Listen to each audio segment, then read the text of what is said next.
میرے نبی پاک صلی اللہ تعالی علیہ وآلہ وسلم نے ارشاد فرمایا کہ اللہ کے ہر نبی کو ستایا گیا۔ فرمایا میں اللہ کا آخری نبی ہوں، محبوب ہوں، مجھے سب سے زیادہ ستایا گیا۔ اپنے ذہن میں ایک بات بٹھائیں کہ زندگی میں تکلیف آئے گی، اپنے ذہن کے اندر اس بات کو جگہ دیں کہ آزمائشیں ہر لمحہ ہیں، ہر گھڑی ہیں، ہر موقع پہ ذہن بنا لیں۔ ہمارا ذہن یہ بن گیا ہے کہ کسی نہ کسی طریقے سے سوکھ تلاش کر لیں۔ میں یہ چاہتا ہوں کہ میری مرضی کے مطابق سارے کام ہوں، پھر جو کام میں مرضی کے خلاف ہو جاتا ہے مجھے وہ تکلیف دیتا ہے۔ حالانکہ اگر بندہ سیکھ جائے کہ مرضی میری نہیں چلے گی، مرضی رب رسول کی چلے گی، جب وہ سیکھ جائے نا تو بعض تکلیفیں بھی اسے مزہ دیتی، بعض آزمائشیں بھی اسے مزہ دیتی، بعض اوقات اگر کہیں کوئی چیز کڑوی بھی آ جائے نا تو بھی فائدہ دے جاتی ہے۔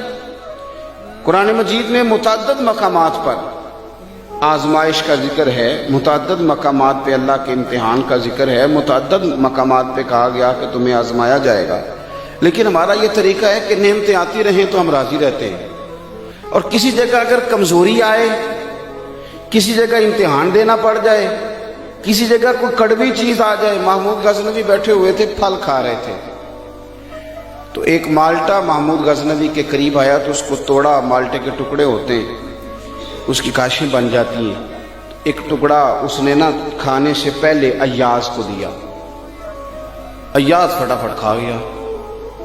اب محمود نے دوسرا حصہ اسی مالٹے کا اپنے منہ میں رکھا تو تھوک دیا، اتنا کڑوا۔ پھر پلٹ کے نظر ڈالی ایاز پہ تو کہنے لگے یار تو عجیب آدمی ہے، اتنا کڑوا تھا تو نے بتائی نہیں، گھٹ گھٹ کر کے تو کھا گیا ہے۔ تو اس نے جو بات کی نا جواب میں، وہ سمجھانے لائق ہے، وہ سمجھنے لائق ہے، وہ غور کرنے کی بات ہے کہ اس طرح بھی ہوتا ہے۔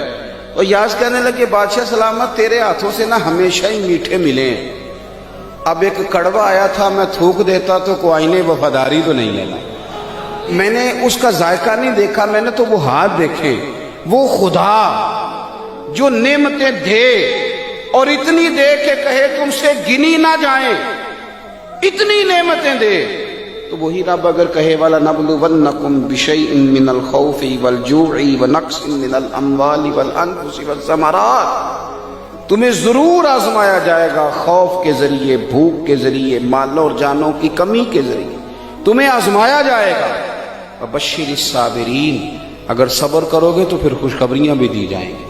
تو اگر اللہ آزمائے میرے بھائی، اگر رب آزمائے تو جس طرح اس کی نعمتیں آگے بڑھ کے جھولی میں ڈالتے ہو نا، اسی طرح یہ بھی کہنا چاہیے کہ دکھ قبول محمد بخشا، راضی رہن پیارے۔ امام علی مقام نے میدان کربلا میں ہمیں بتایا ہے کہ مجھے رب نے اعزاز یہ دیا تھا کہ رسول پاک کا نواسہ بنایا۔ لوگوں میری شان یہ ہے کہ میں مولا علی کا لخت جگر ہوں، میرا مقام یہ ہے کہ میں نے سیدہ طیبہ طاہرہ حضرت فاطمہ الزہرا کا دودھ پیا ہے، میرا مرتبہ یہ ہے کہ میں جنتی جوانوں کا سردار ہوں۔ یہ خدا نے نعمتیں فرمائی ہیں۔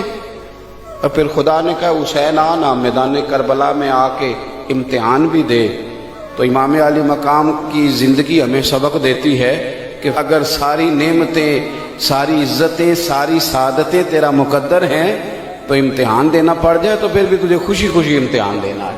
اور کس طرح دینا ہے کہ علی اصغر سے لے کر علی اکبر تک، اور جناب قاسم بن حسن سے لے کر حضرت عباس تک، اگر سارا گلشن بھی امتحان میں پیش کرنا پڑے تو پیش کر دینا ہے، اور پیغام یہی دینا ہے کہ دکھ قبول محمد بخشا، بس راضی رہن پیارے۔